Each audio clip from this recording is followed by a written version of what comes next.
Beni hydro power project लिमिटेडले पहिलो चरणको IPO निष्कासन गर्ने मिति सार्वजनिक गरेको छ।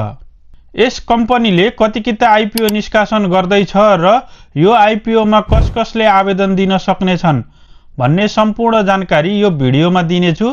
भिडियोलाई अन्तिमसम्म हेरिदिनुहोला।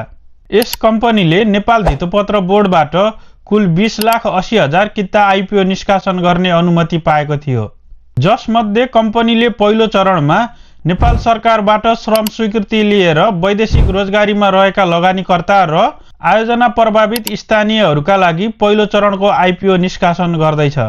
वैदेशिक तर्फ कुल 1,04,000 किता सेयर यही चैत 1 गतेदेखि 5 गतेसम्म निष्कासन गर्दैछ भने स्थानीय तर्फ कुल 10,40,000 किता सेयर यही चैत 1 गतेदेखि 15 गतेसम्म निष्कासन गर्दैछ।